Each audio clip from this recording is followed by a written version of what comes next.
tal? Buenos días. Bienvenidos y bienvenidas a Sin Fronteras. Retorna a sus labores Luis Enrique Guerrero y Carlos José Hurtado. Hoy es lunes 8 de junio de 2020. Son las 6 de la mañana con 29 minutos. Sin Fronteras, la revista con William Griggs Vivado. En la primerísima 91.7 y 105.3 FM. 6 de la mañana con 34 minutos. Me imagino que han pasado sin lavar ropa, ¿verdad? Ayer ya se pudo. Y esta semana va a estar bastante soleada las mañanas. Así que aprovechen que después viene más lluvia. Los que le han pasado mal son los salvadoreños, los guatemaltecos. Muy mal.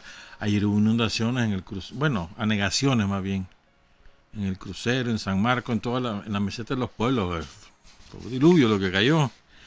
Pero se han visto paisajes que para los que vivimos en un país tan caliente que son preciosos.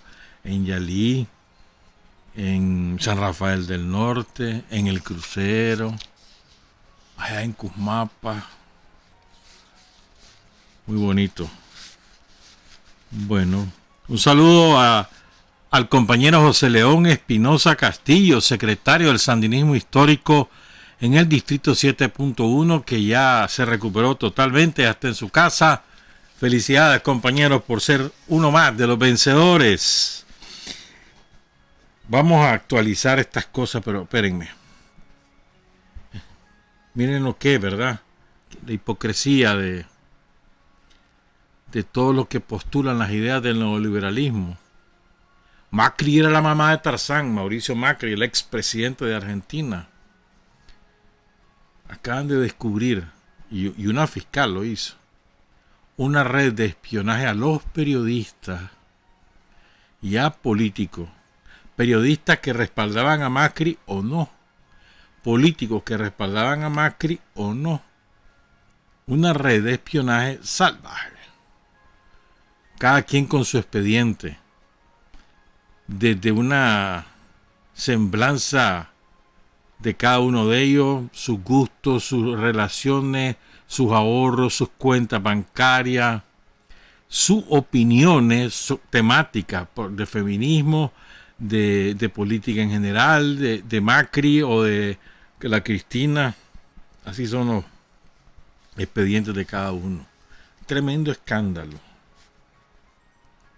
Oye, sicario, pónganle cuidado a eso. Bueno, le quería comentar esto, fíjense. En Estados Unidos,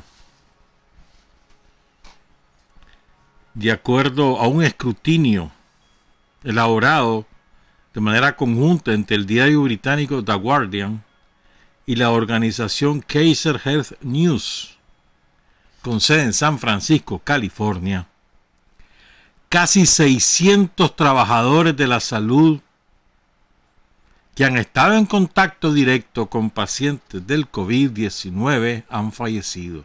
Casi 600 trabajadores de la salud han fallecido en Estados Unidos, fruto de la epidemia. El estudio se llama Lost on the Frontline, es decir, perdidos en el frente. Precisa que entre los fallecidos se encuentran médicos, profesionales de la enfermería y empleados esenciales en los hospitales como bedel o administrativos. La mayoría de los fallecidos identificados son personas de raza negra o asiática. De acuerdo con las estimaciones muy superiores a las ofrecidas por la organización encargada de este tipo de balance, los Centros para el Control y la Prevención de Enfermedades de Estados Unidos. De hecho, oficialmente Estados Unidos registra 363 trabajadores de la salud fallecidos en la lucha contra la epidemia, aunque este estudio dice que son casi 600. Y oficialmente se dice que los contagiados son alrededor de 9.300 trabajadores de la salud. Estamos hablando, repito, médicos, enfermeras, laboratoristas, BDL, gente que se encarga de la limpieza, la lavandería, por cierto, a mí siempre me olvida mencionar a los compañeros de lavandería, las compañeras de lavandería en nuestros hospitales, en nuestros centros de salud, que son vitales también para continuar la lucha contra la epidemia en la cual vamos venciendo. Este es un dato importante, fíjense, casi 600 en Estados Unidos. En España son 48.320 los trabajadores de la salud contagiados. 48.320. 95 han fallecido. Es decir, 3 muertos cada 2 días. 62 de los trabajadores de la salud laboraban en el ámbito público, en el sistema público de salud, y 33 en el privado.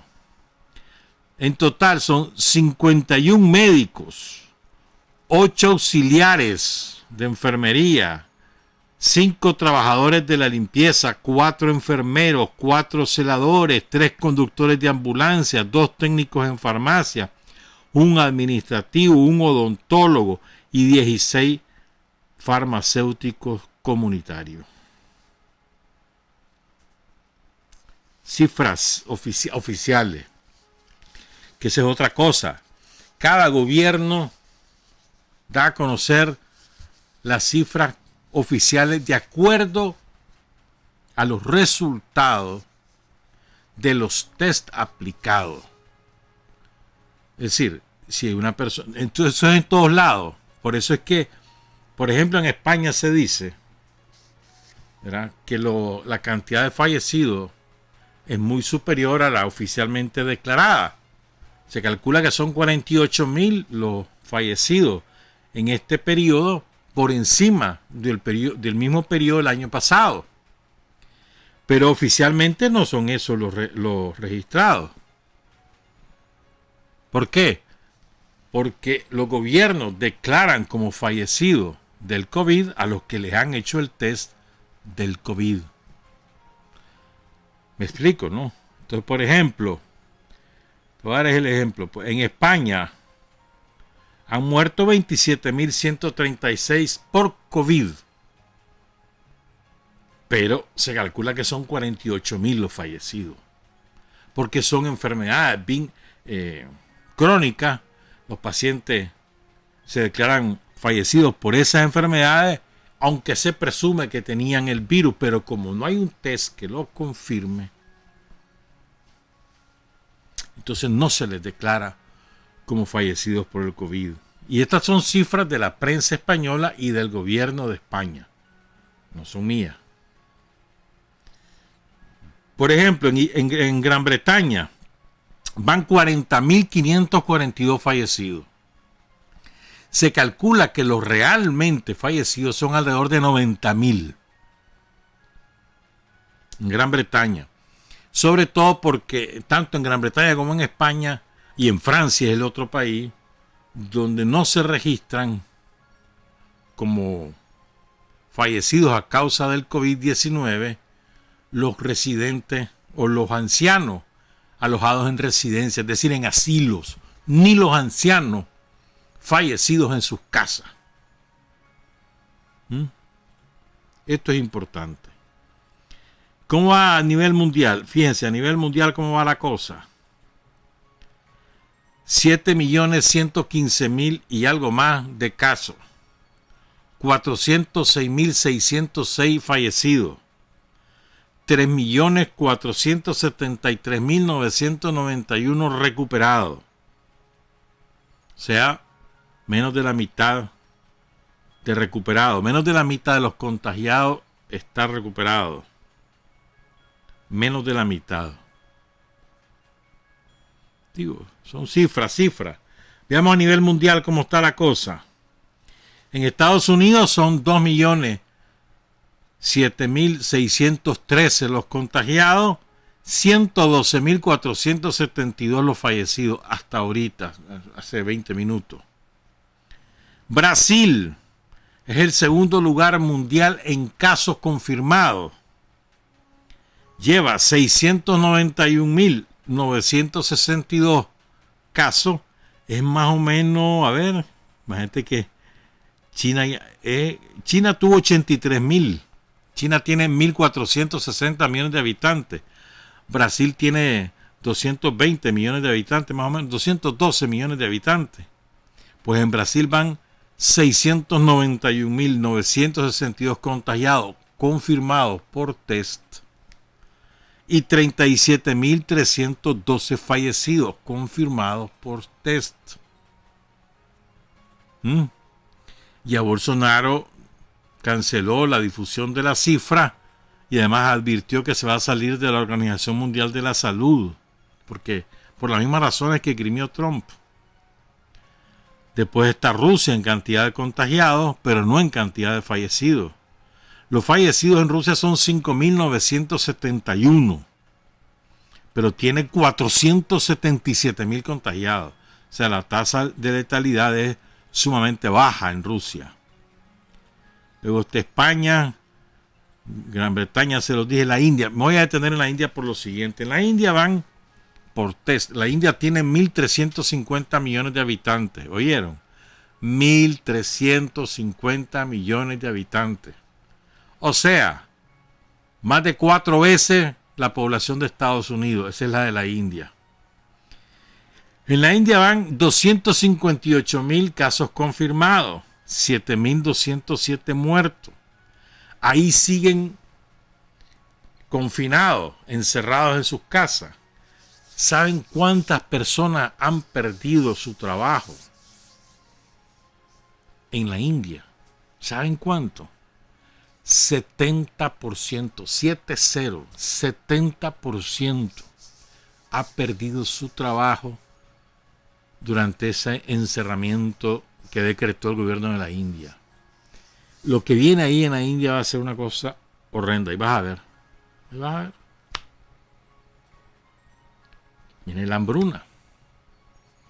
¿De qué va a vivir la gente? Y hemos visto esas imágenes terribles, ¿no? Durante semanas y semanas. La gente huyendo de las ciudades porque ahí los han confinado.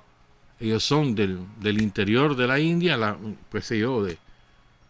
trabajan en Calcuta o en Bombay o en Delhi, cualquiera de las grandes ciudades de la India, pero son de los pueblos y se van para los pueblos. Y era una cosa terrible, como viajaban de hacinados en los trenes, en los autobuses, caminando, montones de gente caminando hasta 1.500 kilómetros, caminando. Lo de la India, ahí va a haber tragedia, la que se avecina, pues. A ver, sigamos actualizando porque es importante tener la perspectiva. El 8º país del mundo con mayor caso de contagios es Perú. 196.515, Perú, con una población de 32 millones de habitantes. 33 casi, ¿verdad? Y tiene 5.465 muertos, es decir, tiene más muertos que China y tiene como la 10ª parte de la población de China. No, la 10ª no, como el 20% más o menos. A ver, 30 millones, no, sí, ¿qué va a ser? Como entre 100, qué barbaridad. Lo de Perú es dramático, por eso Perú, que tiene un gobierno de derecha pura y dura, alineado con Estados Unidos en todo el ámbito externo y adentro, totalmente neoliberal, ¿cómo será la emergencia que vive Perú? Que tuvo que deponer sus posiciones para pedirle a Cuba, vení a ayudarme. Y a Cuba le mandó su brigada, va a la zona de Piura, la más afectada. Cuba creo que ya tiene brigadas en 24 países combatiendo el COVID. Ya regresaron los de Italia, creo que ayer hoy regresan a La Habana, les van a hacer un homenaje, merecido homenaje. Los italianos están felicísimos con el trabajo que hicieron los cubanos y que les ayudó a frenar la epidemia en toda la zona norte del país. Pero así podríamos seguir mencionando. Se hace gran escándalo con México, ¿verdad? México tiene 117,000 casos. México tiene 128 millones de habitantes. Chile tiene más casos que México. 134,150 casos. Y tiene 19 millones de habitantes. Chile tiene 2,190 muertos. México ya tiene 13,700 muertos. Es grande la cantidad de fallecidos en México. Es grande. Claro, lejos de todo, de las cifras esas espantosas de 33,000, de 40,000, de 27,000, pero es grande la cantidad de muertos. De México es la segunda más alta de América. ¿Ya? ¿Cómo estamos en América Latina? Contagiados, 1,325,000. Eso era hasta ayer a la medianoche. Puede andar en 1,330,000 en este momento. Fallecidos, 66,533. Puede andar ya en 66,600 probablemente. Y recuperados, menos de la mitad. Igual, más o menos la misma tendencia mundial. 646,000 recuperados. Son cifras para que coloquemos en perspectiva, ¿verdad?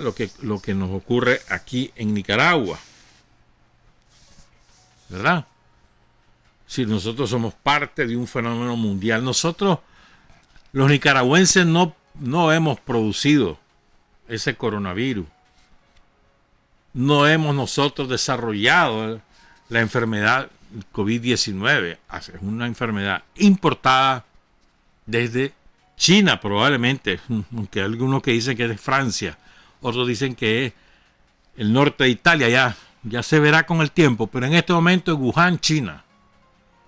Para que pueda haber salido el virus de Wuhan, China, lo tienen que haber sacado turistas o ciudadanos chinos que viajan a Wuhan, regresaban a sus países y en algún momento entraron en contacto con gente que vino a Nicaragua.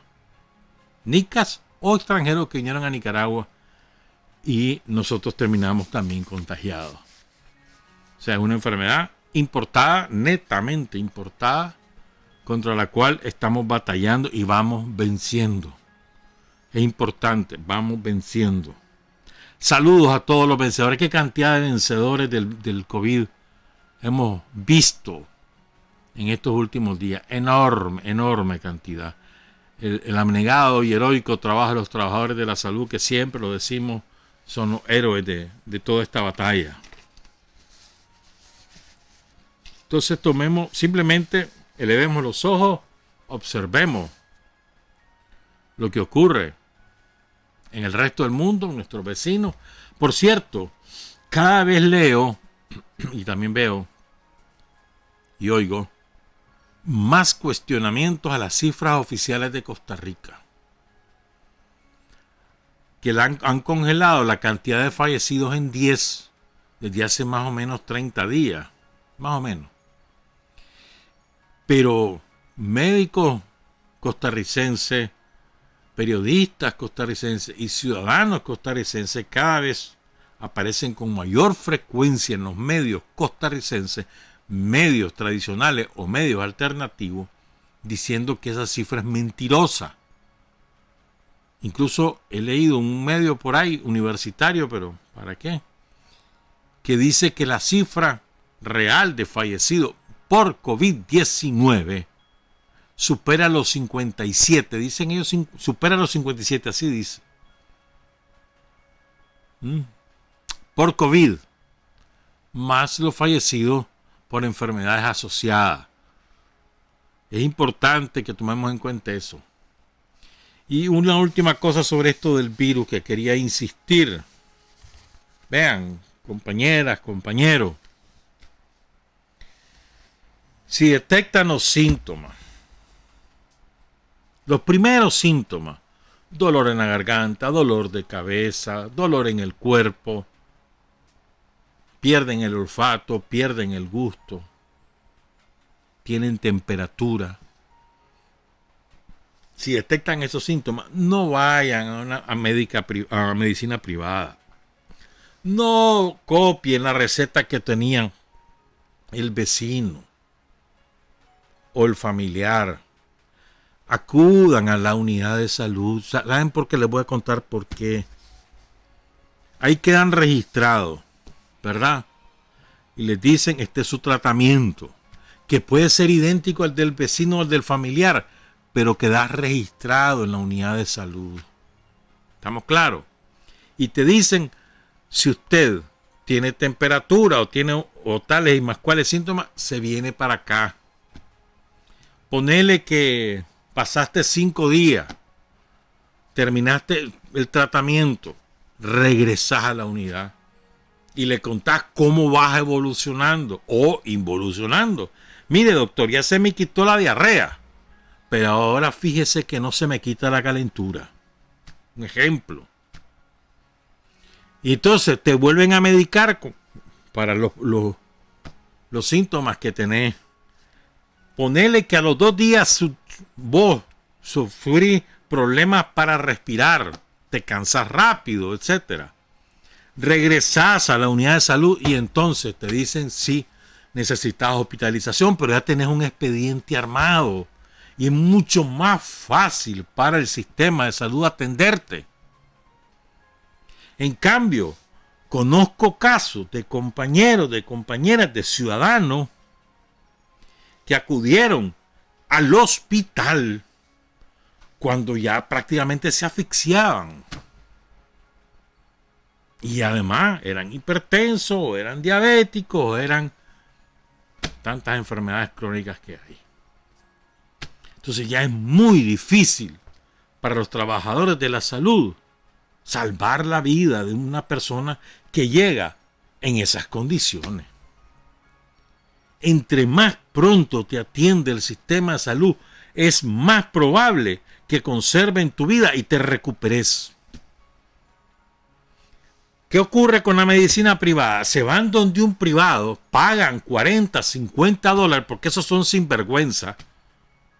Están haciendo un negocio redondo, porque ni siquiera ellos no pueden hacer la prueba del COVID, no lo pueden hacer, solamente el Ministerio de Salud, porque si no se hubiera hecho un negocio peor, no lo pueden hacer. En Costa Rica vos vas a pagar a los privados, te cuesta 300 dólares.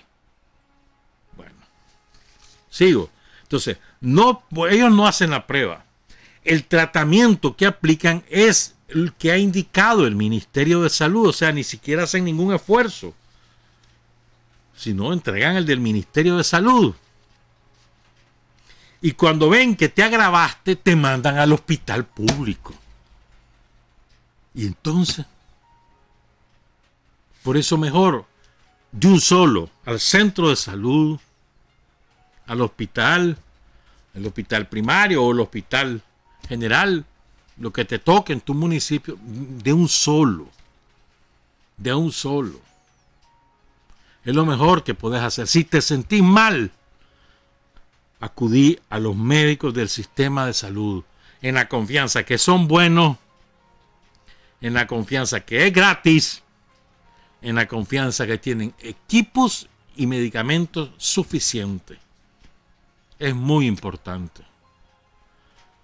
Pero ahí vamos saliendo, poco a poco. Calculo que en unos 10 días estamos hablando en pasado de la emergencia. Y quizás menos. Bueno, ¿qué más? No se me queda nada, creo que no. Son las 6:57. Cuando regresemos, vamos a concluir el relato sobre Blanca Segovia Sandino Arauz y todo lo vinculado, como una sección especial que hemos desarrollado en los últimos 3 programas. 6:58 a.m. Hay hombres que luchan un día y son buenos. Hay hombres que luchan un año y son mejores. Pero hay hombres que luchan toda la vida. Esos son los imprescindibles. 7:01 a.m. Bueno. uno se encuentra, bueno, cosas extraordinarias, mano, leyendo y leyendo. Y además, si además te ayuda alguien con el conocimiento y el archivo que tiene Walter Castillo, entonces te salís mucho mejor, ¿verdad? Entonces, Walter me mandó un recorte de periódico y me voy a detener en eso antes de hablar de Blanquita, de concluir con la historia. Es un recorte de periódico del diario La Noticia. La Noticia era el periódico dirigido por un famoso periodista de la época, Juan Ramón Avilés. Entonces, la sección de sucesos, ¿sabes cómo se llamaba? Me dio risa, por derecho. La sección de sucesos se llamaba Sangre y Rifles. Entonces, en la edición del martes 21 de junio de 1921, martes 21 de junio de 1921, o sea, casi 100 años ya, 99 años va a cumplir ahorita, relata lo siguiente. Aquí no hay ningún sesgo ideológico ni político. Sandino es un absoluto desconocido en el país, pero aparece la noticia en la página roja de la época, o sea, que se llamaba, repito, Sangre y Rifles. Así se llamaba la sección. El domingo, Niquinomo, junio 21. El domingo 19 de junio hubo un incidente entre dos jóvenes de esta población. A la hora que se celebraba el rosario en nuestro templo, don Dagoberto Rivas P., después de discusiones ignoradas, estoy respetando el lenguaje y la redacción, dio una bofetada al joven Augusto Sandino, y este último hizo uso de su revólver y disparó sobre su agresor, habiendo el proyectil cortado la carnosidad del muslo sin interesarle el hueso. De más está decir que los dos señores son de consideración, advirtiendo que Sandino ha observado buena conducta y es comerciante honrado y de buenos modales. En la declaración del herido dice haber él ofendido primeramente a Sandino, lo que dio margen al suceso ocurrido. Esto aclara lo que tantas veces de esto se ha especulado, que si fue por una mujer, que si fue por un robo, que de todo se ha dicho. Me acuerdo, he leído de todo, pero esta es la versión que más me parece más ajustada a la realidad. Primero, está registrado por un diario. Ahora, los motivos, eso sí nunca se supo con exactitud. O sea, ¿por qué Dagoberto le dice algo a Sandino? Sandino le replica, Dagoberto le pega una bofetada, Sandino agarra su pistola y dispara. Pero la pistola, seguramente de un calibre de escasa potencia, le atraviesa solo el muslo, pues, o sea, no le penetra el hueso, no le hace daño irreversible, pues, ni le toca una arteria ni nada. Y además el tipo viene y le dice, no, yo fui el que comencé el pleito, ¿me entiendes? Por lo menos el tipo fue honrado. Además, esto fue a la hora que se celebraba el rosario. O sea, ¿qué pudo haber sido, no? O sea, ¿qué pudo haber dicho este río? A lo mejor porque se le puso adelante, a lo mejor porque se le puso al lado. Cualquier cosa banal pudo haber ocurrido, pues, para que el mismo tipo admita que él fue, ¿no? Yo fui el que provoqué el pleito. Interesante, ¿no? Pero lo que más me importa contarle es lo que sigue ahorita. Fíjense, en la noticia, muchos años después, esto fue en 1921, muchos años después, 12 años después, aparecen varias cosas imperdibles. por la temática que abordan, por el enfoque con el cual lo abordan, por el lenguaje que utilizan.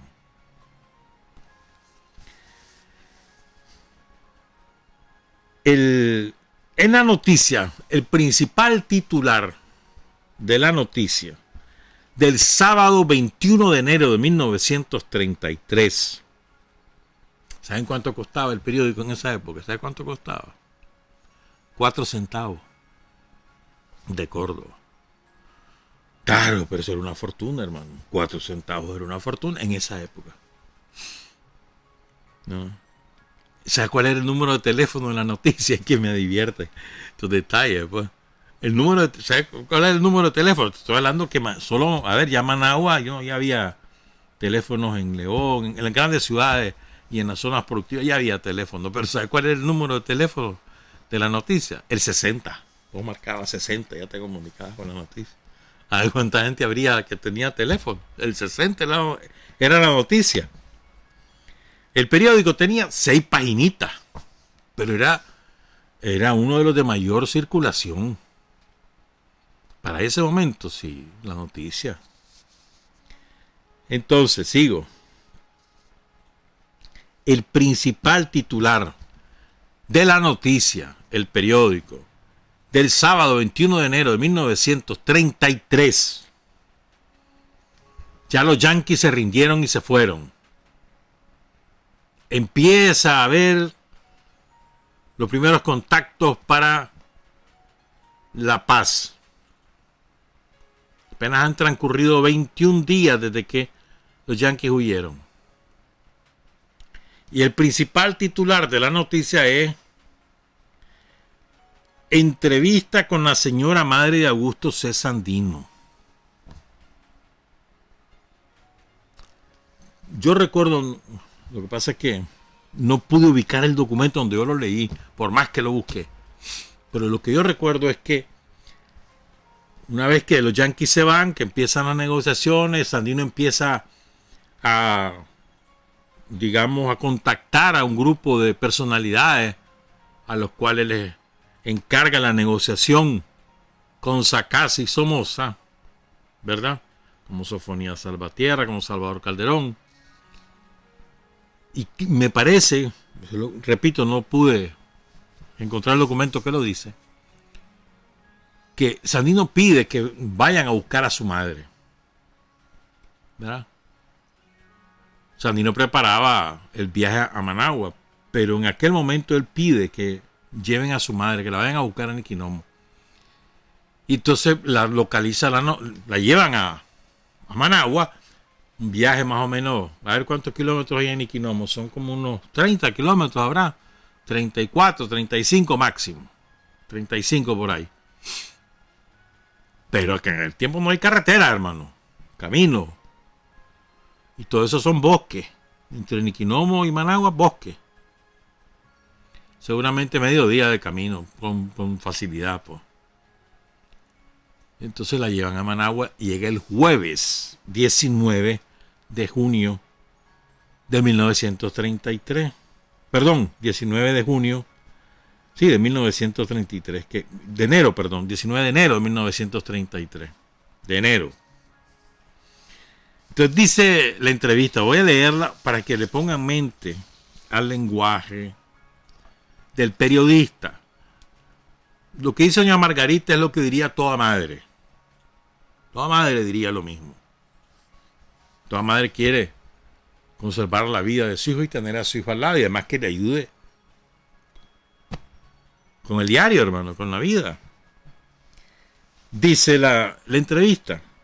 De Niquinomo, su residencia, llegó antier, jueves 19 de enero, a esta capital, la modesta señora. Lo repite 2 o 3 veces, este adjetivo, la modesta señora. ¿Por qué le agregan el modesta? Para decir que es una mujer pobre. Claro, sale la foto en portada de ese periódico, acompañando la entrevista.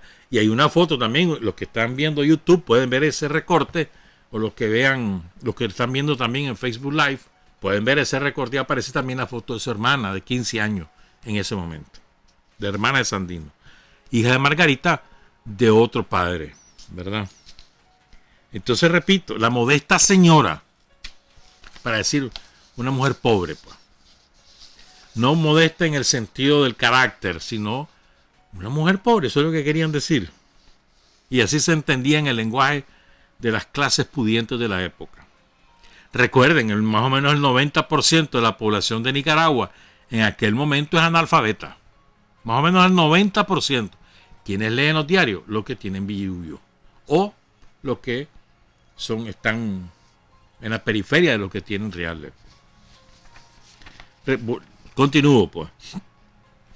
De Niquinomo, su residencia, llegó antier a esta capital la modesta señora doña Margarita Calderón, madre de Augusto Calderón Sandino, ex jefe de la rebeldía que se decía antiamericanista. Y oigan esto, y actual jefe, repite 2 veces el actual, y actual jefe de la rebelión actual en la Segovia, la cual, oigan esta frase, la cual están tratando con algunos malos nicaragüenses en convertirla en movimiento anárquico comunista. Me detengo ahí, porque ese era el eje que desde hacía algunos meses empezaba a manejar la oligarquía nicaragüense con el propósito de descalificar la lucha social de Sandino y de deslegitimar el liderazgo nacional de Sandino. Una vez que Sandino emerge como victorioso frente a los yanquis, la gente también aspira a que Sandino avance. Y Sandino también tiene su propio proyecto social y político, económico. Entonces empiezan a sembrar la idea de que es un comunista. Y eso lo van desarrollando en los medios a lo largo de todo 1933, preparando la cama para el asesinato de Sandino. Siempre he dicho, Somoza fue el ejecutor, pero eso fue propiciado por la oligarquía nicaragüense conservadora y liberal, sin distingos partidarios, y por supuesto orquestada por la embajada norteamericana, por supuesto que sí. Y además eso está bastante demostrado. Sigo con la entrevista. Vuelve a ocupar el adjetivo modesta. La señora Calderón es modesta, de corazón humilde. Habla suave y como dolorida. Se ha ancianizado. Nunca había oído ese verbo. Ya no existe. Pues si acaso existió, ya no existe. O sea, se ha envejecido en los últimos meses. Se nota, no obstante, que su hijo Augusto tiene gran parecido a ella en la fisonomía. Ha llegado acompañada de su hija Carmen Calderón, de 15 años de edad. En conversación que tuvimos con ella, nos dijo lo siguiente: sufro mucho. Rezo constantemente a Dios para que mi hijo deje de pelear. ¿Para qué más guerra? Todos estamos pobres en Nicaragua. Yo sufro como todos, más que todos. Mi hijo debiera de dejar de pelear por mí, que estoy pobre y sin que nadie me ayude. Luego siguió diciéndonos, dice el periodista: yo quisiera ir donde mi hijo, pero no sé si pueda ir. Quisiera ir a decirle: hijo, deja ya de pelear, deja esa guerra, hacelo por mí, por tu madre. Pero me dicen que ese viaje es muy peligroso. ¿Qué dice usted? ¿Será peligroso? ¿Podría ir yo con esta mi hija? Si no fuera por ella, tal vez ya me hubiera ido yo a ver a Augusto, pero temo llevarla por esos caminos. Eso nos dijo la señora madre de Augusto Sandino, y nos pareció el símbolo de la patria que quisiera llegar hasta el corazón de su hijo y quitarle las armas de la mano. Hacelo por mí. Pero parece, y esto ya es agregado del periodista, todo esto último, agregadito del periodista, pero parece que eso es difícil. Don Toribio Tijerino, un liberal prominente de la época, opina que a ese hombre que ha estado peleando desde hace 5 años No se le puede decir así de pronto que deje la guerra. Don Salvador Calderón Ramírez, uno de los negociadores del equipo negociador de Sandino, dice el periodista, uno de los delegados de Sandino estuvo ayer conversando con doña Margarita, ayer que era viernes 20 de enero de 1933. ¿Estamos claros? Pero es que uno se pone a leer todo lo que aparece en el recorte y entonces ahí parecen una joya. Lástima que en algunas letras no se distingue y por más que hace un esfuerzo de reconstruir la frase no se puede. Pero aparece otro titular, dice que decretaron el estado de sitio por bando, lo fueron a anunciar porque se sonaban los tambores de guerra. O sea, estamos hablando de 1933, está el presidente Juan Bautista, acaba de asumir Juan Bautista Sacasa la presidencia, está Somoza de jefe de la guardia, entonces decretan el estado de sitio para controlar a Sandino. En el mismo diario aparece una joya, hermano, una joya. Son 2 párrafos. Dice, antier tarde, el jueves 19 de enero de 1933, cuando en la Cámara de Diputados se discutía el proyecto tendiente a restablecer el nombre de Tipitapa a la población de Lee Stimson, ahí me quedo. En la administración de Moncada, el traidor, le cambiaron el nombre a Tipitapa y le pusieron Villa Stimson por Henry L. Stimson, el capitán de la Marina que vino a Nicaragua a obligar a liberales y conservadores a arreglarse, a comprar las armas y que ordena la intervención, y que es el que encabeza la intervención armada y luego ordena el enfrentamiento contra Sandino. Ese es Stimson, el hombre del pacto del Espino Negro. Entonces en la administración de Moncada le cambiaron el nombre a Tipitapa y le pusieron Villa Stimson. Cuando Sacasa asume con una nueva mayoría de diputados liberales, entonces discuten el restablecer oficialmente el nombre. En ese mismo recorte aparece un pequeño editorial de Juan Ramón Avilés que dice que es correcto devolver el nombre de Tipitapa porque además nadie ha dejado de llamarle Tipitapa durante todo ese tiempo, que nadie le dice Villa Stimson, que todo el mundo le dice Tipitapa.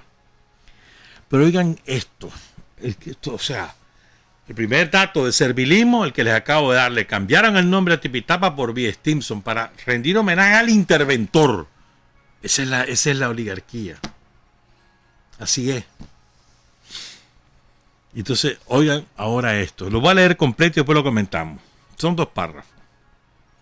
Antier tarde, cuando en la Cámara de Diputados se discutía el proyecto tendiente a restablecer el nombre de Tipitapa a la población de Villa Stimson, el diputado Benjamín Lacayo Sacasa dijo que para que el nombre de Stimson no desapareciera de Nicaragua, cambiará el nombre a su hacienda El Bálsamo por el de Hacienda Stimson.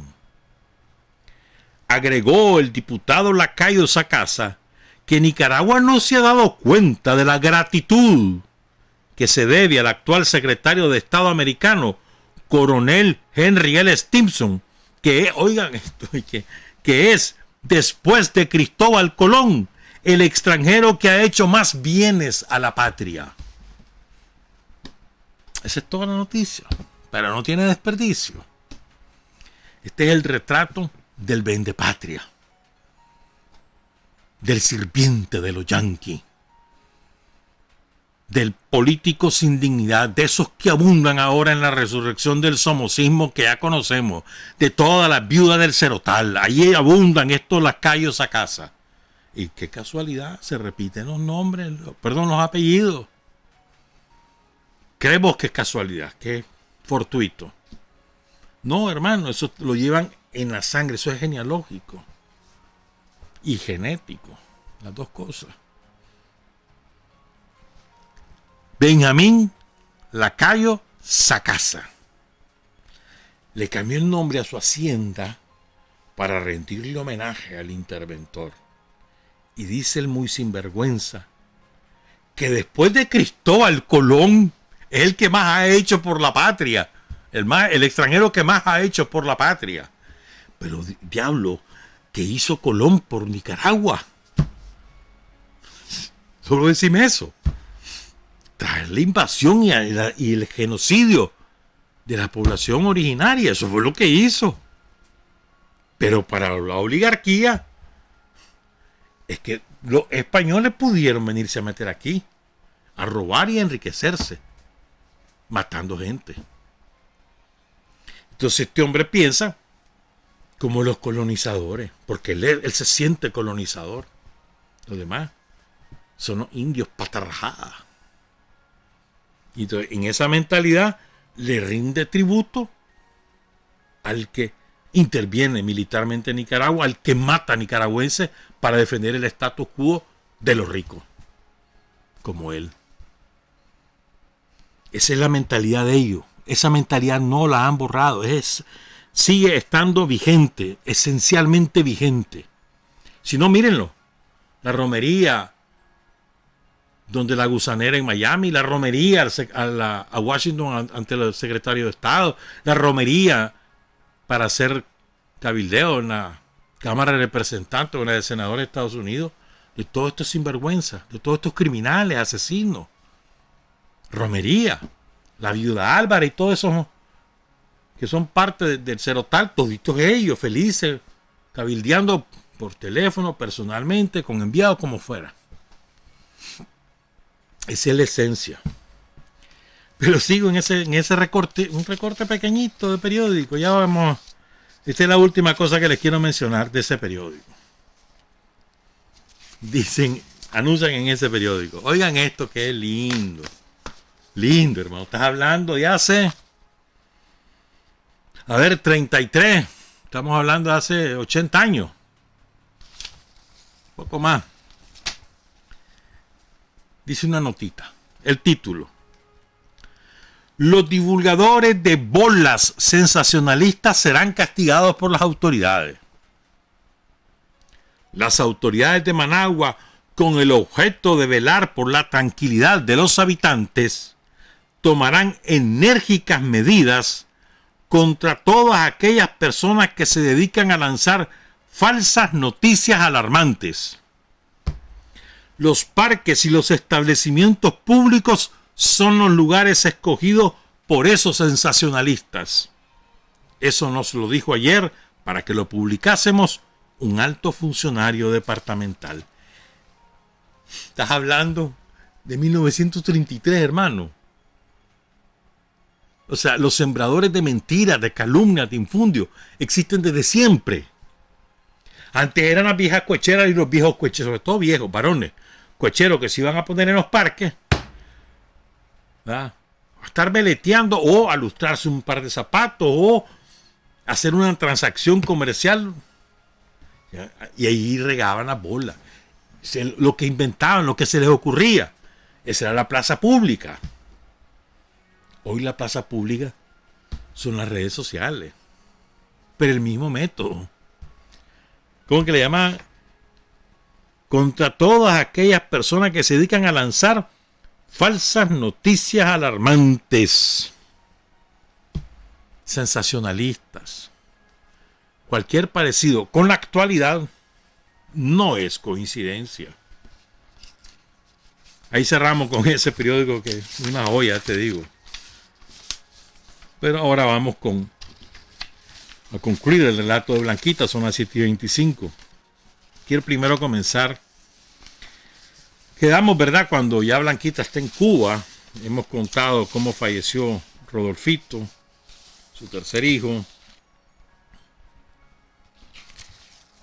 Y ahora les quiero contar cómo fue que llegó a Cuba. Yo les he mencionado de que eso fue un operativo organizado por Silvio Mayorga y Carlos Fonseca. Entonces, Walter Castillo Sandino hizo un relato que lo publicó el año pasado, el 25 de marzo,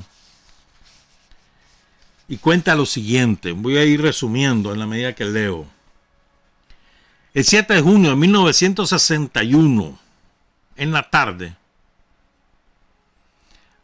llegaron a las oficinas del telégrafo de Puerto Corinto. En Corinto estaba viviendo como parte de su romería por todos lados, huyendo de la guardia. Ya tienen los 4 niños, ya ha nacido el menor, que es Walter. Ya tienen sus 4 niños, entonces están en Corinto. Blanca trabaja de telegrafista y don Enrique, su esposo, trabaja de telefonista. ¿Verdad? Entonces llegan a la oficina Germán Gaitán y Micaela Nena Valenzuela. Me detengo en ello. Germán Gaitán era hijo de un guardia nacional, un oficial de alta graduación, que además participó en el asesinato de Sandino. Germán Gaitán era su hijo. Y Micaela, o la Nena Valenzuela, era la esposa de Silvio Mayorga. Esos son los dos que llegan a la oficina de telégrafo de Corinto. Y llegan con un libro en la mano, un ejemplar del Pequeño Ejército Loco, una de las 2 obras de sobre Sandino de Gregorio Seltzer, ese extraordinario escritor de origen argentino. El ejemplar lo habían publicado clandestinamente en Managua. Entonces se lo entregan y le dicen: mire, esto está prohibido, tenga cuidado con el libro, porque si se lo agarra la guardia va a tener problemas. Y también llevaban, ¿verdad? Bueno, el caso es que para Blanca Segovia, Germán Gaitán no sabe quién es, ¿verdad?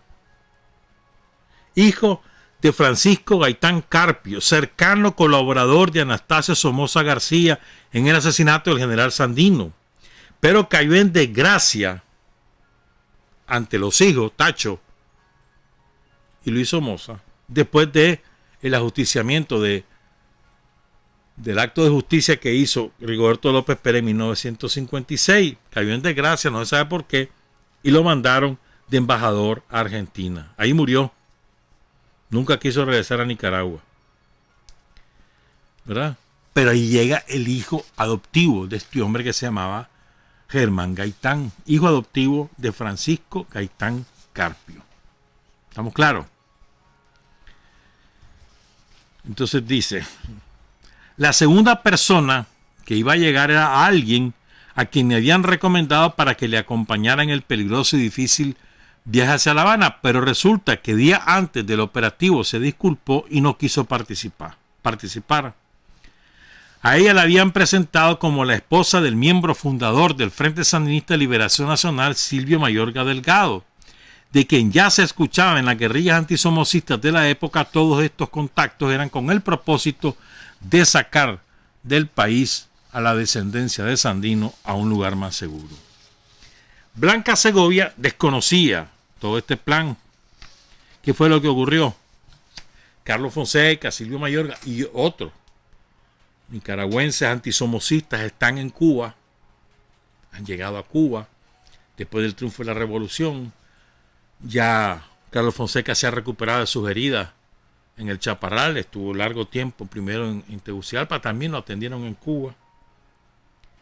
Entonces ellos tienen la oportunidad de hablar con los dirigentes de la revolución cubana, le explican que la hija de Sandino está siendo perseguida y que va a terminar siendo asesinada en Nicaragua, y con el Che y otros dirigentes de la revolución cubana, incluyendo el propio Fidel, ¿verdad?, idean la forma de sacarla de Nicaragua, a ella, a su marido y a sus hijos, y llevársela a Cuba para que tenga su vida asegurada. Y coinciden en que es muy importante mantener vivo el legado, la única descendencia de Sandino. Entonces, así las cosas, una vez que se acuerda con los dirigentes de la Revolución Cubana, se pone en marcha el operativo. No hay frente sandinista aún. Son un grupo de muchachos. Pero el Frente Sandinista no se ha fundado. Un grupo de muchachos, ¿verdad?, antisomocistas comprobados y revolucionarios, ¿verdad?, que además están recuperando a Sandino como lo que era, como lo que es, el héroe nacional por antonomasia, por definición. Entonces, el cuento que le llevan a la Blanquita es que van a realizar el aniversario del 26 de julio. Recuerda que en Cuba el aniversario político más importante es el 26 de julio. Y que además va a llegar Yuri Gagarin. ¿Quién era Gagarin? Hay una famosa canción, aquí se hizo famosísima. Yo no le creo a Gagarin, pero bueno, Gagarin es el primer ser humano que viaja al espacio. Era un astronauta, cosmonauta, le llamaban los soviéticos. Entonces se hizo una personalidad mundial, porque eso era una maravilla, alguien que había viajado al espacio. Entonces le dicen a Blanquita, va a estar Yuri Gagarin. Y además va a estar Fidel, va a estar el Che. Por supuesto, entonces Blanca con esa invitación dice, sí, voy a conocer, pues. Voy con mis hijos, voy con mi esposo, voy a ir a Cuba. ¿Estamos claros? Estamos hablando, repito, esto es en junio. Entonces hay que preparar con antelación para acudir a ese aniversario. Y además estaba una conferencia de los pueblos que había convocado Cuba, donde participó Salvador Allende, participó el secretario general del Partido Comunista de Brasil, participó Juan Bosch, que era el líder de la Revolución Dominicana, entre otros. Pues. Ahí estuvo Blanca en el presidium. A ese nivel lo tenían los cubanos, la colocaron en el sitio que correspondía. Bueno, recordemos, dice Walter, dice, no olvidemos que Blanquita era una humilde muchacha campesina de San Rafael del Norte, que a duras penas conocía varias ciudades de su Nicaragua, obligada por la persecución a que fue sometida ella y su familia desde el vil asesinato de su padre, y debía mantenerse siempre escondida e inadvertida. Ahora viene este relato, es sensacional. Entonces, bueno, acuerdan que ella acepta ir, y el 15 de julio la llega a buscar. La llegan a buscar para sacarla del país. Entonces, llega Gaitán en un jeep militar de la Guardia, los Jeep Willys, ¿te acordás? Bueno, los que tengan, ya saben de qué estoy hablando, un Willys, con capacidad para 6 pasajeros. Lo lleva Germán Gaitán. Y el chofer de ese jeep, pongan cuidado, va Germán Gaitán en el asiento del copiloto. Y el chofer del Willy, adivinen quién era. Era el hermano menor de la mujer de Luis Somoza, de Isabel Urcullo de Somoza. O sea, de la aristocracia somocista. Ese era el chofer que llega a sacar a la hija de Sandino. Qué clase de audacia, ¿verdad? Nada de esto sabe Blanquita, ni la familia, nadie sabe eso. Entonces se van de Corinto a Chinandega, a León, a Managua, La Trinidad, Estelí, Somoto, El Espino. Ese es el trayecto. Eso no es carretera pavimentada. Bueno, ya es como no, ya está. A ver, empezaba la carretera de Matagalpa. La carretera, creo que ya estaba pavimentada. Y después es vereda, es camino. Corinto, Chinandega, León, Managua, Tipitapa, San Benito, Sébaco, la Trinidad. Antes era un caserío en aquella época, San Isidro. La Trinidad era más importante. Estelí. Pasan por los pueblos esto, y a la Huina, para la Cahuina. Todo esto es camino. Llegan a Somoto hasta El Espino. Estamos. Ese fue el trayecto. Y entonces, pero, cuando desaparece la telegrafista del puerto de Corinto, el telefonista del puerto de Corinto y sus hijos, la guardia se chivea y lanza un exhorto. Se busca a una mujer y un hombre que secuestraron a 4 hijos, para que todas las patrullas de la guardia se alerten. Entonces voy a contar de memoria esto. Lo llegan al Espino, pero en el Espino, que el Jeep Willys en el que van, que lo maneja el sobrino de la mujer de, perdón, el hermano de la mujer de Luis Somoza, y que va Germán Gaitán, hijo adoptivo de uno de los que participó en el crimen de Sandino. Ese Jeep era del padre adoptivo de Germán Gaitán, que está en Argentina, pero era de él. Entonces, como van como guardia, entonces van cholos, nadie los para. Pero llegan al Espino y le dice Germán Gaitán: hasta aquí llego. Aquí van a haber otras personas que los van a llevar a Tegucigalpa, pero para que no los agarren van a irse de 2 en 2. Entonces son los 4 hijos, el marido, el esposo de Blanca Segovia, don Enrique, y va también el tío Toño, Pedro Antonio Arauz, el padre de crianza de Blanquita, que decide acompañarla y se va con su hijo mayor, Augusto César Arauz. Entonces son los 4 hijos, el matrimonio son 6 y ellos 2 son 8. Van a ir en 4 tandas. Lo primero que salen es Blanca con su hijo Walter y llegan a Tegucigalpa. En Tegucigalpa los recibe Silvio Mayorga y Carlos Fonseca. Ahí conocieron a Germán Pomares, a Tomás, a Faustino Ruiz, a Francisco Buitrago, a Oscar Turcios, a Rolando Rosales, el gordo, a Marvin Guerrero, hijo de Noel Guerrero, que se adueña, bueno, no importa, otro día cuento eso, Modesto Duarte, Bayardo Altamirano y Heriberto Rodríguez, entre otros. Ahí los encuentran en Tegucigalpa. Entonces ahí empiezan a hacer las gestiones para conseguir un documento con el cual viaje Blanquita, el presidente de Honduras, un presidente progresista. Consiguen un pasaporte falso para Blanquita y para el niño, Walter Ramiro. El pasaporte de Blanquita decía Petrona Pérez. Y el de Walter decía Enrique Pérez. El Walter tiene año y pico de edad. Entonces, se van por avión, caen a México. Y ahí hay una anécdota divertida, porque llegan al aeropuerto, ¿verdad? Y no se logran encontrar con el profesor Edelberto Torre.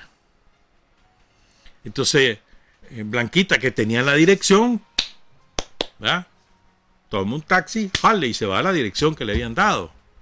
Llega a la casa, la recibe la esposa del profesor Edelberto Torre, y al rato llega el profesor, y ahí no las encontré. Si aquí están, le dice. Ay. Bueno, entonces ahí se encuentran y después sale Blanca con su niño a La Habana y ocurre lo que les conté el viernes pasado, que llega, que es un pasaporte hondureño.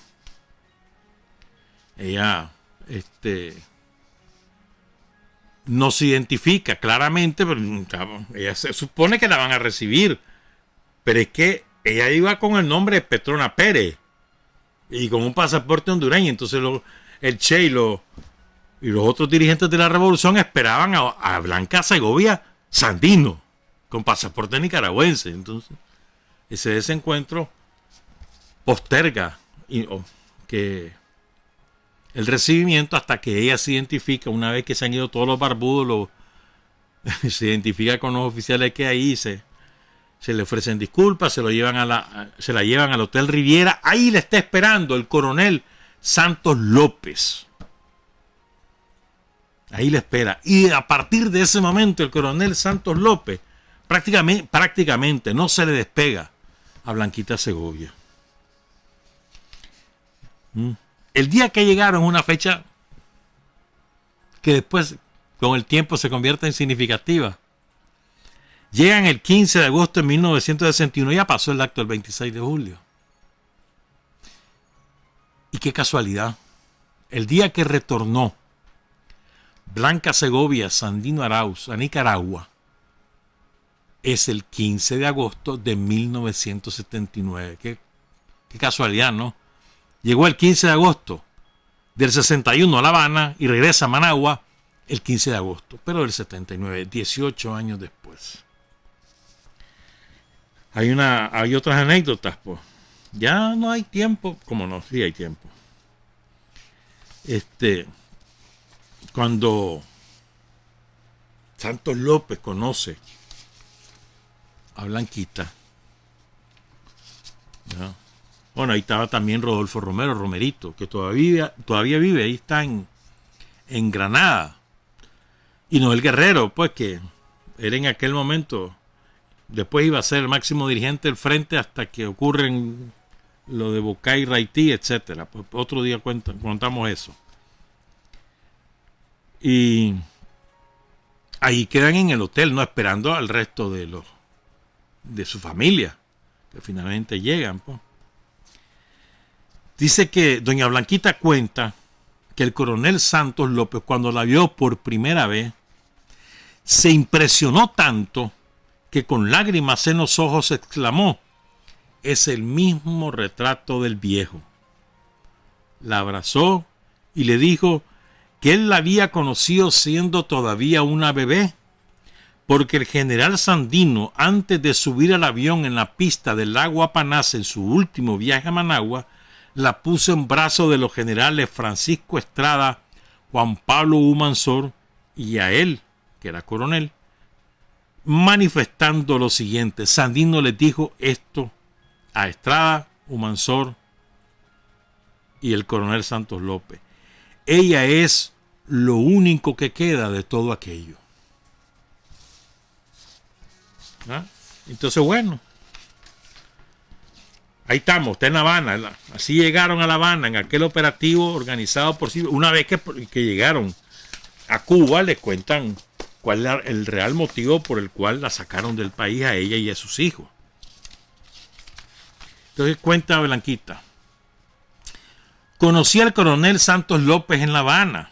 Él personalmente fue el que me contó realidades de la muerte de mi papá, porque pertenecía al Estado Mayor que lo acompañó, solo que se había quedado con don Sofonías cuidando a mi tío Sócrates, que se había echado unos tragos. A mi tío Sócrates lo llegaron a matar, pero como Santos era astuto, guerrillero de montaña, se subió por la chimenea, según me contó, se quemó todito, pero se salvó subiendo como gato por los tejados. Era un hombre delgado, alto, pero con una flexibilidad que no te imaginas. Ya siendo mayor, él jugaba con mis niños en Cuba, a donde él fue para morir. Yo no lo creía de un hombre que se veía tan saludable. Fue algo de la noche a la mañana, pero como el cáncer es traidor. Y te voy a decir que conocía casi todos los grandes del Frente Sandinista antes de llamarse Frente Sandinista. Me fui a Cuba en 1961 y ahí me llevé la vergüenza más grande de mi vida. Yo era telegrafista de Morse y no sabía qué Morse usaban los cubanos, los que les conté la semana pasada. Yo no quería estar sometida ahí en 23IF. 23IF es la calle, ¿no? Y la avenida es la F. Entonces una dirección. que era la dirección de la casa donde estaba con otro guerrillero, ocasionándoles molestias a los muchachos, pidiéndole a Noel cada centavo para la guagua, para el bus. Y frente a aquella situación tan lamentable me dije, yo puedo trabajar. Le planteo esto a Noel Guerrero y me dice, claro que sí. Él pensaba que yo iba a fracasar e iba a volver. Me dice, sí, cómo no. Y me llevó al Ministerio de Comunicaciones, donde solicitó que me dieran trabajo como telegrafista. Allá me ayudaron a entrar a trabajar en el Ministerio de Comunicaciones. Lo que yo no sabía era que había varios tipos de Morse. Cuando llego y me hacen el examen para ingresar como telegrafista, y de ahí yo no entendía nada de lo que me transmitían, ni ellos me entendían a mí. El jefe del centro me dice, pero señora, ¿cómo es la cosa? Doña Petrita, ¿qué es lo que está pasando? Así no puede trabajar. Entonces aparece un viejito, pero muy viejito, ya jubilado, y se acerca, hijita, a ver, transmitime algo. Señor, estos dicen que no me entienden lo que yo les digo, y yo soy telegrafista, le dice Blanquita. El viejito se ríe y me contesta por telégrafo, ya vamos a arreglar a eso. Y le contesta en el Morse que sabía Blanquita. Lo que pasa, le dice el viejito a los demás, es que ella es telegrafista de Morse norteamericano y aquí el que trabajamos es el Morse internacional. Ah, con razón no le entendíamos. Es que yo, le dice el viejito, trabajé en Cabo gracias a Dios y por eso conocí ese Morse. Pues no le va a servir de nada, dijo alguien de los que estaba ahí, porque aquí es el internacional que se utiliza. Entonces Blanquita le replica, ¿no será por casualidad este? Y les contesta en el Morse internacional que ella había aprendido, ¿se acuerdan? Que ella encontró en un diccionario, en un libro, que había ese lenguaje y lo aprende ella y otros telegrafistas para comunicarse entre ellos por bandidencia, pues, para que no se dieran cuenta los otros telegrafistas de que estaban hablando. Con ese propósito, y resultó que ese era el Morse internacional y ella ya lo sabía. ¿Estamos claros? La práctica con mis amigos, dice Blanquita, me sirvió y comencé a trabajar. A muchos los conocía por el seudónimo de los fundadores del Frente. Por ejemplo, conocí al Tieso y hasta que vine a Nicaragua supe que era Modesto Duarte quien llegaba a mi casa. Y era un muchacho alegre, bueno, tan cariñoso. También conocí al Ronco, que resulta era Oscar Turcio. Cuando vine aquí y yo ya me iba despertando. Si este es el fulano, si este era el sutano. A Germán Pomares, pues era el Danto. Hay personas que escriben libros, pero a veces los escritores ponen lo que más les conviene y lo que creen. No es como la realidad del que ha vivido. Y yo quiero que mis nietos sepan la verdad de las verdades. Sí, lo que yo sé es por personas que estuvieron en el momento, en el lugar de los hechos, y me lo contaron a mí, como decir Sofonía, quien contaba las partes verdaderas que él manejaba de lo que sucedió. Doña Lola conocía del momento cuando murió mi tío Sócrates. Ahora de las cosas que pasaron en la montaña, ellos no pueden contar, pero mis tíos sí estuvieron con mi papá y mi mamá. Son realidades vividas. ¿Cómo pensaba el hombre? ¿Qué sentía el hombre? ¿Qué era lo que hacía? Yo le agradezco a muchos que hagan muy bonitas todas sus cosas. Otro libro, ese sí yo lo admiro, es el de Gregorio Seltzer, Sandino, General de Hombres Libres, porque son documentos que no se pueden borrar, son cartas, comunicaciones, una serie de documentos de cosas importantes. Mi padre era un hombre muy tierno. A mí, de niña, Benigno Ortiz Blandón, un soldado sencillo que le decía barbaridades a la guardia, porque se echaba sus tragos y todo, como andaba picado lo dejaban hablar. Me contó que mi padre era un gran hombre. Figurate, me dice, que salimos de un combate y ve el montón de heridos y una gente humilde y campesina le llevó unos bananitos asados al campamento donde él se había refugiado con los heridos. Y de ahí se los llevan a él, cuenta Benigno, para que coma, quedando bien con el general. Y él se levanta y agarra aquellos bananitos asados y le da como una hostia con pedacitos a cada herido. y se los dio a todos. Y no había cosa que este hombre encontrara para comer en aquella hambre horrible, aquel frío, aquella lluvia, que no compartiera con sus soldados. ¿Quién no lo iba a seguir, hijita? Si por ese hombre dábamos la vida, ya no por el partido, sino por él, me decía Benigno Ortiz Blandón. Recuerda Blanquita Segovia Sandino Arauz. Hoy todos quieren ser presidentes. Estamos hablando de una entrevista del año 2001. 19 de mayo de 2001, aquí en La Primerísima. Hoy todos quieren ser presidentes. Él no quería ser presidente, es verdad. No quiso ser jefe político, cargo que le ofrecieron cuando lo querían comprar. 3 departamentos le daban. La Segovia, Matagalpa y Jinotega. Moncada le ofrecía $10 por cada día que él hubiera combatido. Y dicen que mi papá se carcajeó sarcásticamente frente a él. Era mucho dinero en aquel tiempo.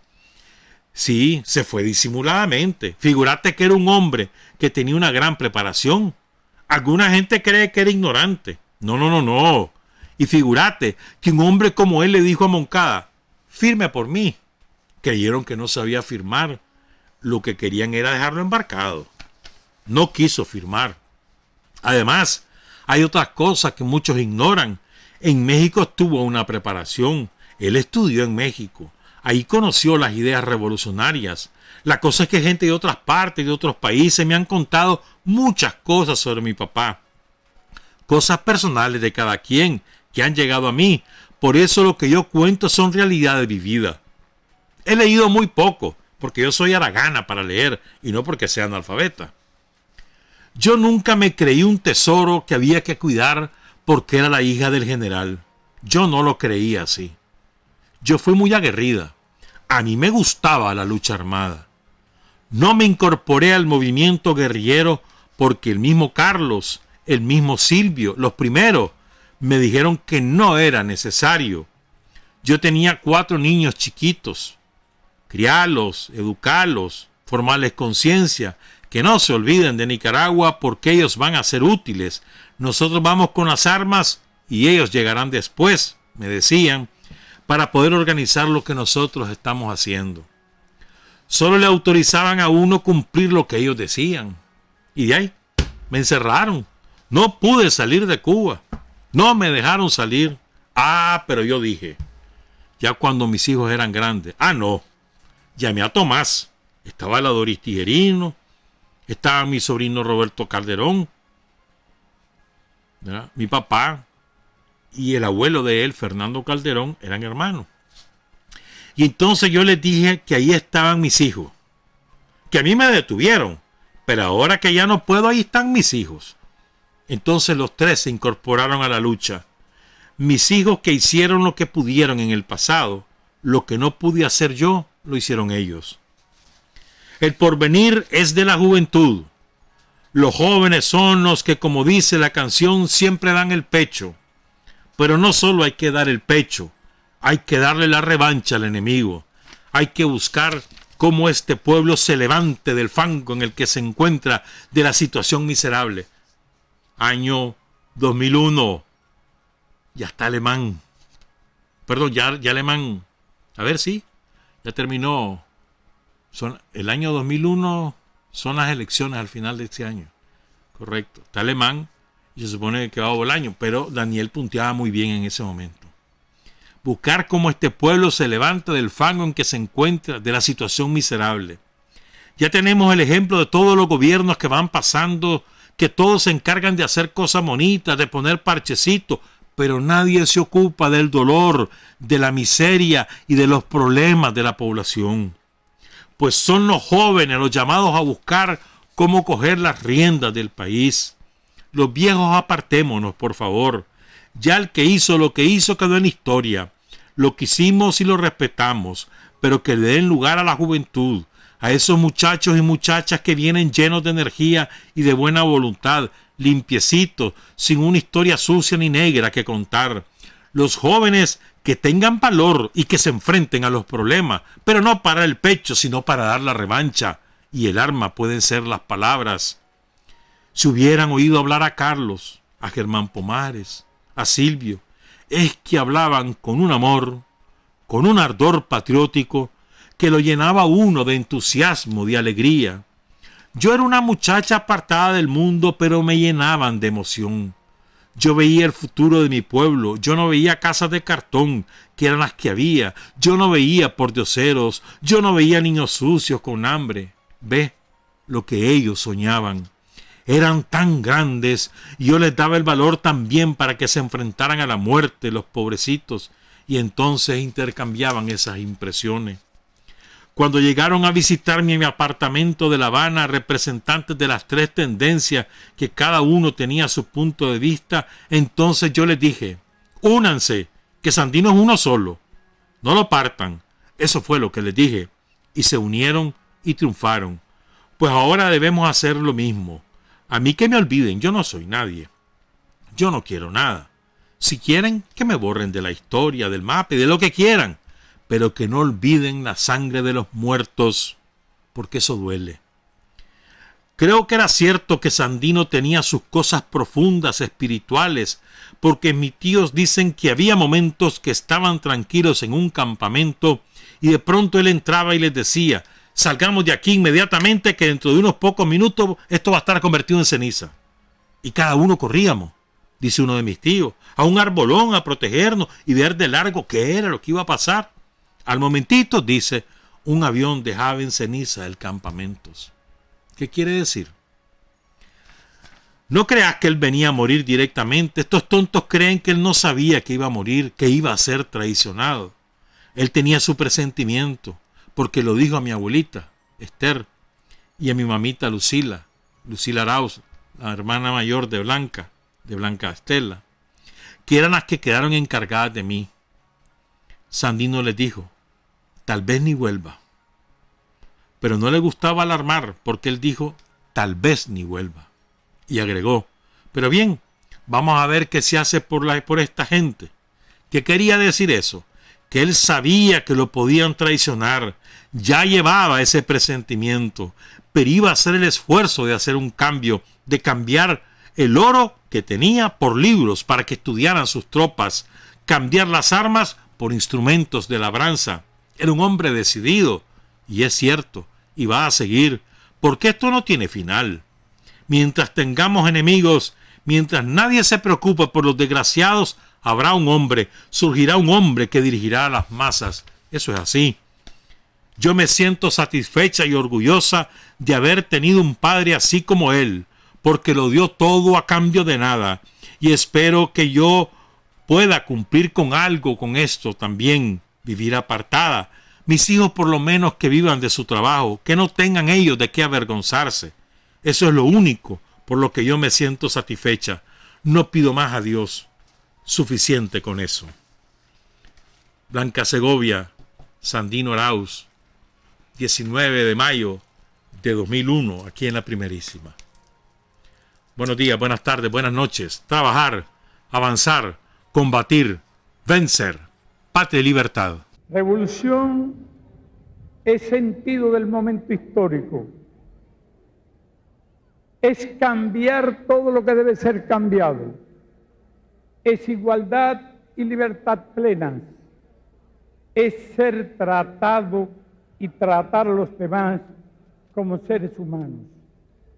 Es emanciparnos por nosotros mismos y con nuestros propios esfuerzos. Es desafiar poderosas fuerzas dominantes dentro y fuera del ámbito social y nacional. Es defender valores en los que se cree al precio de cualquier sacrificio. Es modestia, desinterés, altruismo, solidaridad y heroísmo. Es no mentir jamás ni violar principios éticos. Es convicción profunda de que no existe fuerza en el mundo capaz de aplastar la fuerza de la verdad y las ideas. Revolución es unidad, es independencia, es luchar por nuestro sueño de justicia para Cuba y para el mundo, que es la base de nuestro patriotismo, nuestro socialismo y nuestro internacionalismo.